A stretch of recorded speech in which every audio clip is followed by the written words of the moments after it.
एक छोटे से कस्बे में समीर नाम का एक लड़का रहता था।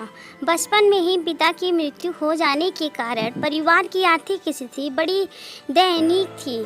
समीर की मां कुछ पढ़ी लिखी ज़रूर थी, लेकिन उतनी पढ़ाई से नौकरी कहाँ मिलने वाली थी। सो घर घर बर्तन मांजकर और सिलाई बुनाई का काम करके किसी तरह अपने बच्चे को पढ़ा लिखा रही थी। समीर स्वभाव से थोड़ा शर्मीला था और अक्सर चुपचाप बैठा रहता था। एक दिन जब वो स्कूल से लौटा तो उसके हाथ में एक लिफाफा था। उसने माँ को लिफाफा पकड़ाते हुए कहा, माँ, मास्टर साहब ने तुम्हारे लिए ये चिट्ठी भेजी है, ज़रा देखो तो इसमें क्या लिखा है। माँ ने मन ही मन चिट्ठी पढ़ी और मुस्कुरा कर बोली, बेटा, इसमें लिखा है कि आपका बेटा काफ़ी होशियार है। इस स्कूल के बाकी बच्चों की तुलना में इसका दिमाग बहुत तेज़ है और हमारे पास इसे पढ़ाने लायक शिक्षक नहीं है, इसलिए कल से आप इसे किसी और स्कूल में भेजें। यह बात सुनकर समीर को स्कूल न जा सकने का दुख तो हुआ, पर साथ ही साथ उसका मन आत्मविश्वास से भर गया कि वो कुछ खास है और उसकी बुद्धि तीव्र है। माँ ने उसका दाखिला एक अन्य स्कूल में करा दिया। समय बीतने लगा। समीर ने खूब मेहनत से पढ़ाई की।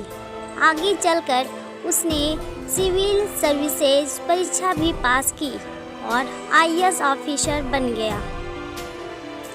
समीर की माँ अब बूढ़ी हो चुकी थी और कई दिनों से बीमार भी चल रही थी और एक दिन अचानक उनकी मृत्यु हो गई। समीर के लिए ये बहुत बड़ा आघात था। वह बिलख बिलख कर रो पड़ा।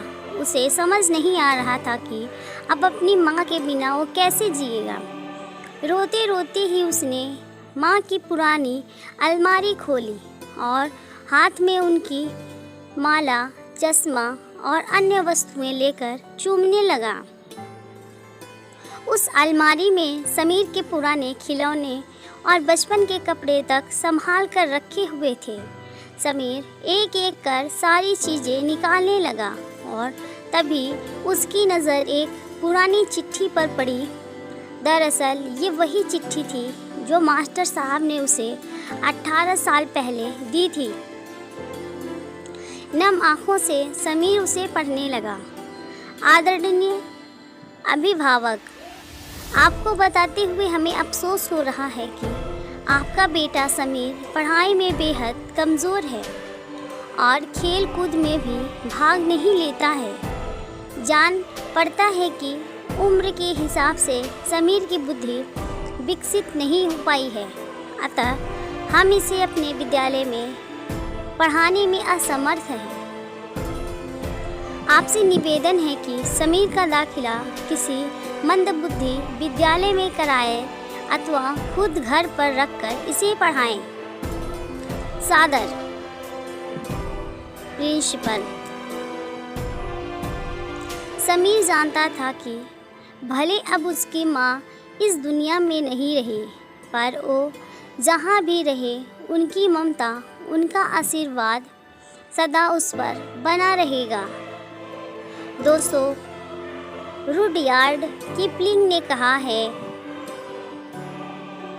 भगवान सभी जगह नहीं होते हैं, इसलिए उसने माएँ बनाई। माँ से बढ़कर त्याग और तपस्या की मूर्त भला और कौन हो सकता है। हम पढ़ लिख कर बड़े होकर कुछ बन जाएं, इसके लिए वो चुपचाप न जाने कितनी कुर्बानियाँ देती हैं। अपनी ज़रूरतें मारकर हमारे शौक़ पूरा करती हैं। यहाँ तक कि संतान बुरा व्यवहार करे तो भी माँ उसका भला ही सोचती है। सचमुच माँ जैसा कोई नहीं हो सकता है।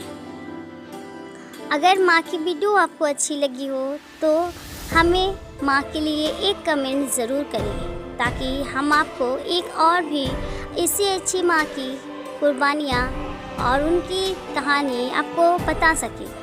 हमें कमेंट ज़रूर करें। इसी बीच हम आपसे एक शायरी बोलना चाहेंगे, वो भी एक माँ की है। किसी को घर मिला तो किसी को किस्से में दौलत आई, मैं मेरी माँ का लाडला था, इसलिए मेरे हिस्से में माँ आई। अगर आपको ये वीडियो अच्छा लगा हो तो लाइक एंड सब्सक्राइब ज़रूर करें और कमेंट करना ना भूलें।